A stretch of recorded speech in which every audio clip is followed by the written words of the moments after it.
So I'm delighted to welcome our first speaker, the Right Reverend Rosemarie Mallett, lead bishop for racial justice, open supporter of the prayers of love and faith, sociologist, historian, and speaking to us today on radical candour and radical inclusion, the need to speak out about discrimination against women in the church. So thank you, Bishop Rosemarie.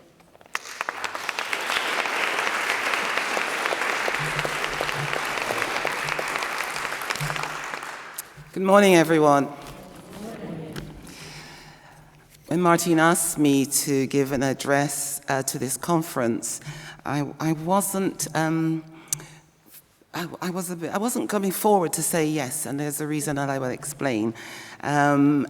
Because it was specifically because it's marking the 10 years of the 5 guiding principles and the actions that need to be taken with regard to conversations around the continuation of the settlement and those 5 guiding principles. Many of you, I know many of you, because over my journey of ordination and priesthood, I have journeyed alongside Watch and journeyed with Watch, and I can say that the A Woman's Place is tea towel, still hangs in my kitchen, and it's there as a sign to my daughter of what can be achieved. So I'm fully behind the amazing work that Watch undertakes to hold the church to account with regard to its iniquitous treatment of women. The campaign to get a motion to Synod to agree this end date is ongoing, but my hesitancy is that, and again, people may know, that I was one of the 5 members of the Women in the Episcopate Committee that put together what we know as the 5 guiding principles, which makes me feel very much like an instigator, or at least one of the architects of the problems that we are all still facing. And I mean all, because the outworkings of the 5 guiding principles affects everyone, men and women, young people, children, because of the unequal and iniquitous gendered culture of the current Church of England that they help to reinforce. As you all know, the foundations of that culture was the 1993 settlement, which put in place the bishops with extended episcopal oversight and allowed through the church's exemptions under the Equality Act, which Georgia mentioned, and enabled churches to limit women's roles on grounds of theological conviction. Thus, the 5 guiding principles have strengthened the systemic barriers that prevent women's full participation. With hindsight, we never fully thought through how this agreement would build on those foundations, cementing in both official and unofficial practices in churches a perpetuation of women's unequal treatment and the continued discrimination against women. From my perspective, we were working very hard to come up with a solution to put a square peg into a round hole, with a desire to get something that would get us over the line and that with goodwill would enable mutual flourishing. I think in honesty, we also thought that as society changed and as views became more open-minded among growing numbers of younger men and women, the culture of the church would change, like the culture of the wider society. No one really saw that there was an underlying trend even then growing within the society that continues to harbor paternalistic and patriarchal perspectives of the way societies, institutions, and gendered relationships should be ordered. All of you will have heard of Andrew Tate, social media influencer and self-proclaimed misogynist, with a huge following in what's called the manosphere.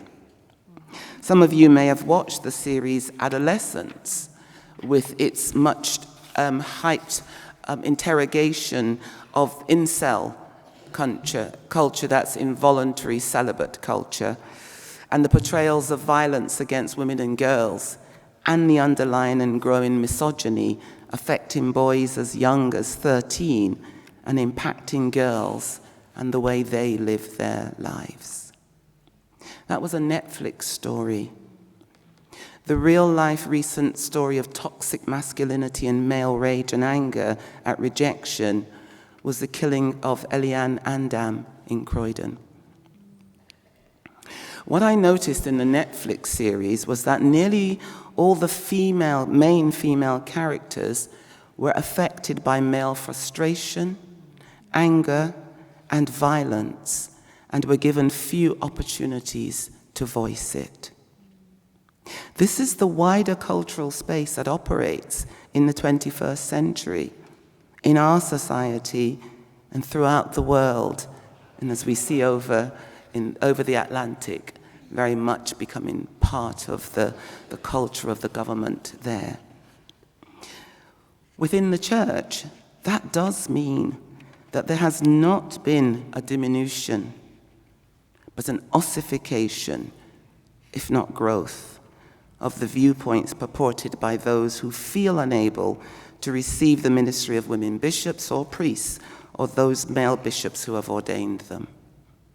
More recently, the arguments over the introduction of the prayers of love and faith and the pastoral assurances requested by some churches have added another level to the architecture of the differential treatment of women and of people that some want to bake into the governance and functions of the Church of England. Alongside the provincial episcopal visitors, there would be additional or alternative oversight provided for those who do not wish to use the prayers, and there is even a call, as you know, for a separate province. Until the national process relating to LLF has concluded, including the conversations regarding formal structural pastoral provision, we are living in a time of transition. And different dioceses are taking different stances on how to provide for these requests. I'm sure you know that too. In the liminality of this phase, some churches that have not previously formally requested to be placed under a PEV, possibly because their PCCs would not have accepted it, are now calling for separation or alternative additional oversight, especially with regard to separate confirmation services and ordination services of deacons and priests, or asking for separate services also, as they do not wish to be confirmed or ordained by a bishop who has endorsed the current position of the General Synod, which welcomes the prayers of love and faith. What muddies the water is that in many, if not most of those churches, ordained women's ministry has not been welcomed or accepted. They fly under the radar. So what does this feel like on the ground? Well, many of you here know how that feels, lay or ordained. The churches in your deanery that don't allow or welcome women to preach and preside. The courteous, discourteous manner in which clergy and certainly women, clergy and women bishops can be treated. The gendered microaggressions, perhaps everyday verbal or non-verbal slights, insults, or indignities that communicate often on a subconscious level, hostile or negative messages based on gender. But it can also include race, disability, sexuality, or other identity-based characteristics. There is nothing micro about the impact of these aggressions. The feeling that mutual flourishing does not include the feelings of the majority of women who feel wounded by this lack of acceptance of their orders or their ministry. Just a couple of examples for me. Last year I was asked by a friend to take a funeral of his wife who died too early. It's extremely emotive for him and for his family, and they wanted me to be with them for the journey of her sending home, as they would say, to God. The church they chose, although we tried to deter them from this, and I would say Bishop Alistair is here, and we worked very hard to try to deter them together from this, but for historic reasons they chose that church. The church would not allow me to even say prayers in the service. But I was allowed to take the service at the burial ground, where the vicar suddenly had a hospital appointment and couldn't attend that part of the service. I was thankful that the family said that the service started when they reached the cemetery. Another incident of a young curate who was applying for a job, and I was to talk to him after he had got through that stage where they have to come and speak to the bishop to see if I felt they were the right fit. And he told me how he admired my stance on social justice, but needed to let me know that he could never stand at the altar alongside me. The radical Candour came in when I had to have an open and frank conversation as to how he could model for young boys and young girls a welcome and the inclusive love of God in the role that he was being asked to undertake. And then there's just the casual things, like in some churches, if you go them, or some ministers refusing to acknowledge your title. And I don't say that because I need affirmation, because God affirms me, but it's a dig at not fully accepting who you are and what responsibilities you've been given by the church. These actions can have a significant impact on an individual's psychological well-being and contribute to a broader climate of discrimination. These microaggressions reinforce traditional roles and stereotypes gendered, and often can limit individuals' potential as they reinforce power imbalances. And sometimes, while seemingly small, the cumulative effect of these slights can be substantial, leading to isolation, frustration, and a diminished self-worth, a feeling of invalidation, marginalization, and definitely a reduced sense of belonging to the church where God welcomes us all as his own. So due to their pervasive yet subtle nature, these microaggressions can be difficult and emotionally draining to confront.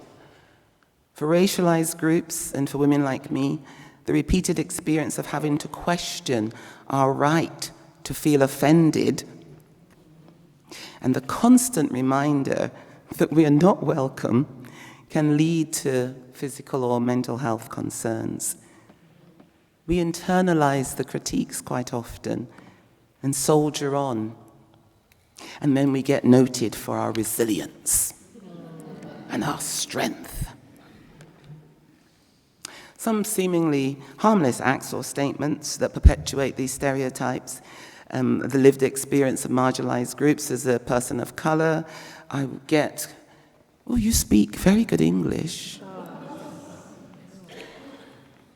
"When I see you, I don't see color." "Look at you. It proves that everyone can succeed in society if they work hard enough." "You're not like the others." Every time I walk into a room, I have to do a sense check, though not here, thankfully. Listening to the words, watching the reactions. The other day I went to a pleasant Zion College talk by Baroness Hale. I was the only person of color in the room. I'm not sure sometimes what a person's position on women's ministry is. And I need to be careful with my words until I can ascertain how best to communicate. And that's because, you can blithely go on about something, receiving that smile, but it's not being received, and how you are being perceived is going to impact the way the relationship may or may not go. And it is wearing. Many here will know the slights, how these slights live out in our practice and in our lives.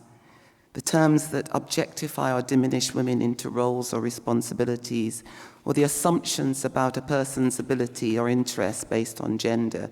Who hasn't been interrupted in a meeting or discussion?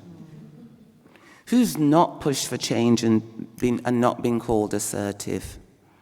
I have a card that reads, "If you've not been called difficult, there's plenty of time yet." Many will know that there are significant costs associated with women speaking out, and these costs manifest in various ways. Challenging a status quo or speaking out against injustice. You may face ostracization, ridicule, attempts to discredit your character, resistance from colleagues and superiors. The backlash that women experience for speaking out can take a toll on your mental health. The constant need to defend yourself and your experiences can be draining. The silencing of women's voices has a cost to society as a whole. I wrote especially to young girls, bearing in mind what I said about adolescence, that series, to young boys also. But when women are afraid to speak out, important issues may go unaddressed and opportunities for progress may be lost. It's important to recognize that these costs are disproportionately borne by women of color and those from marginalized communities. As a woman of color, I hold a perspective which is called womanist, which recognizes the interconnectedness of various forms of oppression, particularly racism, sexism, and classism, all of which have affected my own life and my life as an ordained priest also. When I was training for ordination, I was told by some colleagues that every time I entered the room, I brought race into it. But how could I not? For me, womanism emphasizes the well-being of the entire community, including both women and men. It promotes justice and equity for all.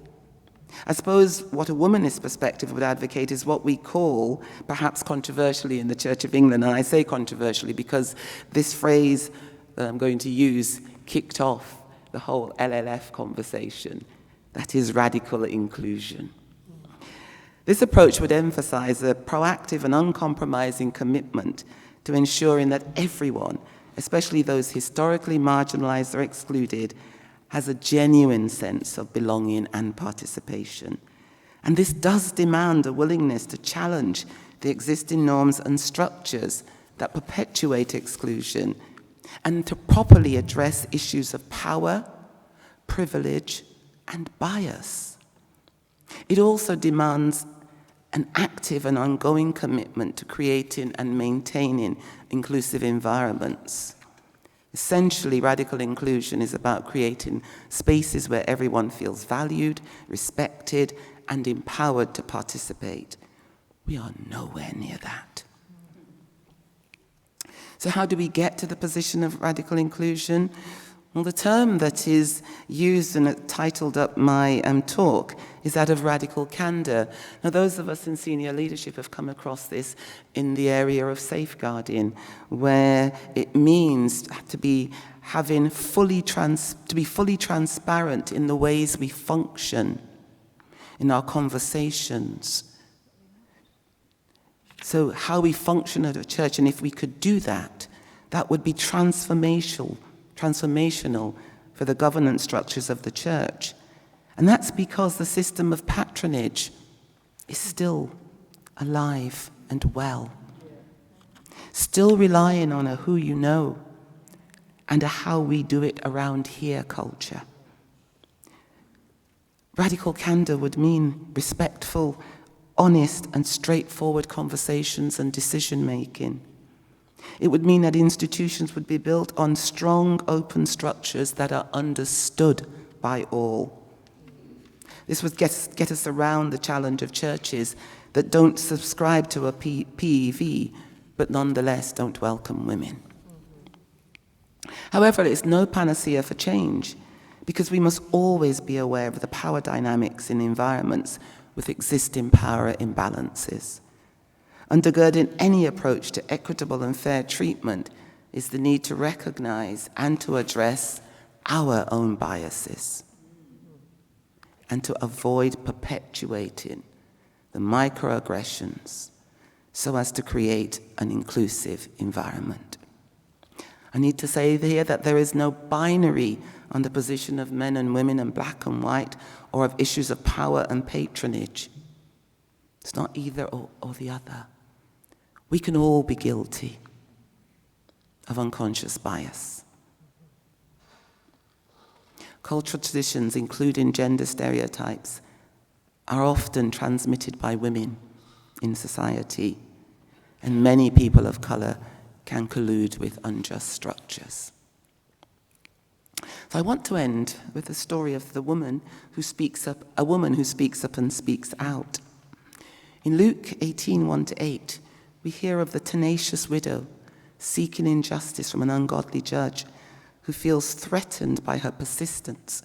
And Jesus uses her as a positive character model for his disciples. He knows that they're going to face adversity in the coming of the kingdom, and he presents this widow as someone committed to justice in the face of a system built to oppress and work against her. The parable is only found in Luke, who we know has more stories of women, particularly widows, than any of the other Gospels. In this passage's context, Jesus has been speaking about the coming of the kingdom, but he's been using women to demonstrate those who are left behind. Through the lens of Luke's Jesus works to redeem the marginalized, and through his stories and his actions, he challenges the dominant culture's perceptions of them. The widow in Luke 18:1-8 not only prays, but she acts. Going to the judge day after day, she stands her ground. She stands tall, someone said to me earlier, and she takes action. She doesn't actually say very much, but she has a voice in the way Jesus uses her to challenge the stereotype of widows in his society. It seems the message is that if one prays faithfully and consistently work towards justice, then justice will come. So a final story. 2 days ago, I attended an iftar in Croydon, and one of a lay colleague who attends a traditional Catholic parish church, was asking me if I was going to lead a pilgrimage, would he have my permission to attend the pilgrimage, because he saw me as his spiritual lead, despite his church's position on women. I end by saying God didn't promise that our lives would be easy or pain-free or without enemies or unshaken by storms. But God did promise that he or she will be there. Thank you very much.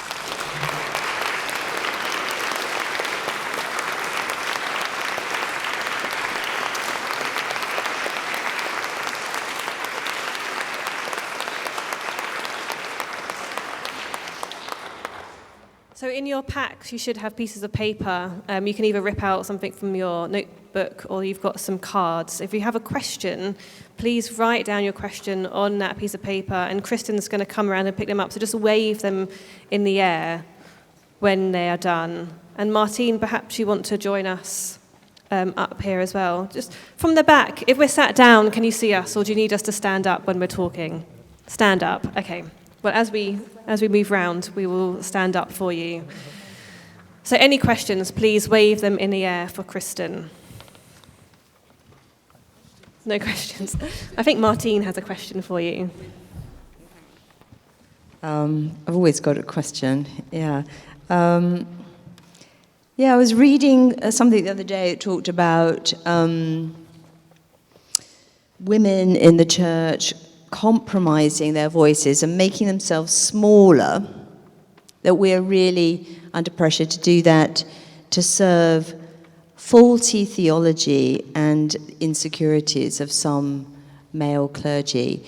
And I wondered whether you'd like to comment on that remark, Bishop Rosemarie. Do you see that happening? It definitely happens. I mean, I remember years ago. Stand up. You want me to stand up? Years ago, when I worked on gender issues as a sociologist and as a researcher, we had a women's group, a women's group in Barbados. It was a gendered group, because it wasn't just women, it was women and men. But we were determined to make changes in our society. And there was a movement that started up asking us that we must dim our bright lights because women shine too brightly, and we needed to dim them down because the men felt that they were being blinded by the bright lights that women were shining. Sometimes women's voices, so the question is, do women, the Caribbean phrase would be small themselves up. And we do. Until I heard someone say to me, I'm tired of smalling myself up. Just today, one of my colleagues in the Kingston area here today said, I'm now going to just stand tall, and I'm going to speak out, and I'm going to speak up. I've had years of maybe being deferential, trying not to shake the status quo, trying to get on and get through things. But now I'm tired of it now. And now I need to stand tall. But I do think that people do. They don't want to, perhaps where they are at the state curate, or maybe they're an incumbent and they've just got into their role, and they're not quite sure how to take the responsibility and that they have. And so sometimes they small themselves up to be able to perhaps just keep going. But in the end, when you do that, it causes psychological damage.